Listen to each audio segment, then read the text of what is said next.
ప్రకటించి స్వాతంత్ర ఆలోచనకి మనం ఎగరేసుకుంటున్నాం. అందుకని 1950 జనవరి 26 వరకు రిపబ్లిక్ డే వరకు ఆగవలసి వచ్చింది. ఆ రోజు నుంచి మన భారత ఇలాంటి విషయాలు తెలుసుకోవాలి. మనం ఇలాంటివన్నీ తెలుసుకోగలిగితేనే మనం చదవగలుగుతాం.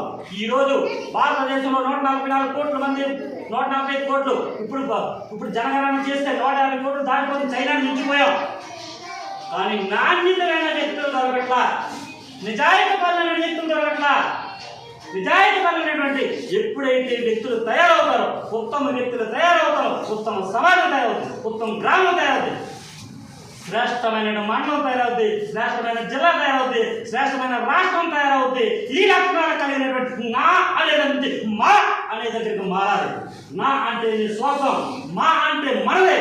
ఎప్పుడైతే మనం అనుకున్నామో ఇప్పటికి కూడా తప్పు చేయలేమో, అన్యాయం చేయలేమో, ఎదురుగా ముందుగా దూసుకుపోయేటువంటి దమ్ము ధైర్యం కలిగిన వ్యక్తులు కావాలి. ఎందుకంటే విద్యార్థులారా, ఈరోజు మనకి 96 కోట్ల మంది నెట్వర్క్ ఇంటర్నెట్ కలిగినటువంటి ఫోన్ వ్యవస్థ మన భారతదేశంలోకి చొచ్చుకొచ్చింది. సమాచారం ఉపయోగించుకుంటే అది ఒక విప్లవాత్మకమైనటువంటి చరిత్ర. కానీ ఆ ఫోన్ మనం మిస్యూజ్ చేస్తే ఒక అనామకమైనటువంటి చేతగానితనం దేశం తయారైపోయింది. మన యూత్ అంతా కూడా గొప్పగా ఈరోజు ప్రపంచంలోనే యూత్ అంతా మనకు ఉంది. కానీ అందులో 10% మాత్రమే ఆ ఫోన్లో పడి అందులో లీనమై మన వ్యవస్థని, మన ఆలోచన విధానాన్ని అది కట్టపడేసి మన యొక్క ఫ్యామిలీని, మన యొక్క సామర్థ్యాన్ని, మన స్కిల్ అంతా కూడా ఆ నెట్వర్క్ ఫోన్ అలవాటు చేసి ఎటో పోతుంది విద్యార్థులారా. కాబట్టి దయచేసి మీరు ఫోన్ వాడకుండా, మీ ఫోన్ చూడకుండా, ఫోన్ని వాడండి మంచిది, ఫోన్ చూడండి సర్దించుకోవాలి. అలా చూసి మీరు డెవలప్ అయిన రోజున ఈ దేశం అభివృద్ధి చెందుతుంది.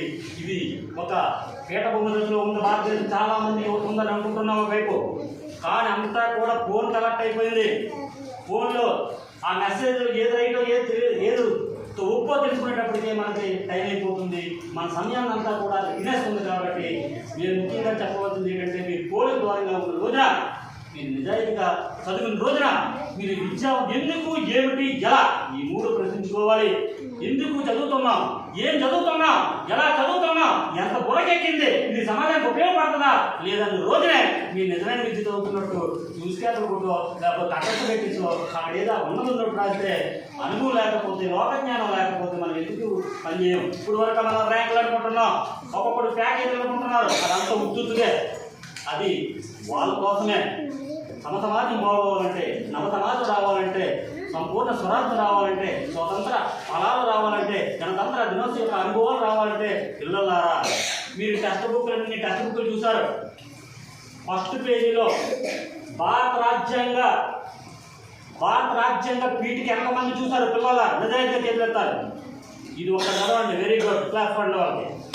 భారత రాజ్యాంగం చదవడానికి సమయం పడుతుంది, కానీ దయచేసి విద్యార్థులారా ఆ పీఠికి చదవండి. స్వేచ్ఛ, సమానత్వం, సౌభ్రతత్వం ఫస్ట్ పేజీలో ఉంటుంది.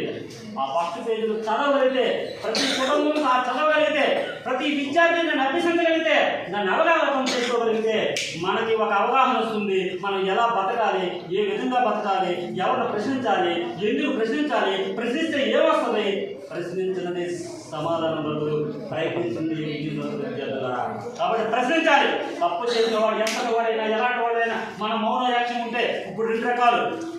పడుకున్నవాడు ఒకడు, పడుకున్నట్టు నటించినవాడు ఒకడు, అది పడుకోకుండా చూసేవాడు ఒకడు. పడుకున్న వాడికి ఎటువంటి ప్రమాదం లేదు, ఎప్పుడో లెగిస్తాడు, ఎలాగైనా తయారవుతాడు. వీళ్ళిద్దరితోనే ప్రమాదం. అంటే ఎందుకు చెప్తున్నట్టే విద్యార్థులు బాగా చదువుకున్న వాళ్ళే నటిస్తున్నారు ఈ సమాజంలో.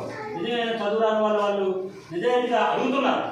కానీ గ్రామం నుంచి దేశం వరకు కూడా జరిగిన అన్యాయాన్ని అడగాలి. మన సొమ్ము, మన ఆస్తి, మన పన్నులతో, మన ట్యాక్సులతో కట్టినటువంటి మన సంపద రక్తాన్ని చిందించి వచ్చిన ట్యాక్స్.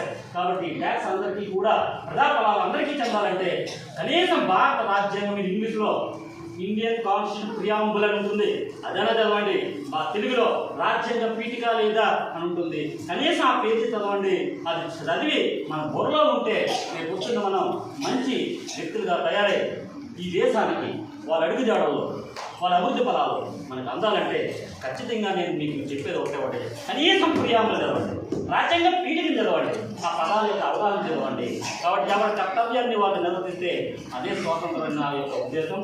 ఈ అవకాశం ఇచ్చిన మా ప్రధాన ఉపాధ్యాయులకి, అలాగే గోవింద్ గారికి, తారబాబు గారికి, అలాగే చైర్మన్ గారికి, మా మాస్టర్కి, మా ఉపాధ్యాయ బృందానికి, మా విద్యార్థులకు ఎంత ఓపికగా ఎంత చక్కగా విన్నందుకు మీ అందరికీ, అంగన్వాడీ టీచర్స్కు, మాకు సపోర్ట్గా ఉన్నటువంటి పెద్దలకు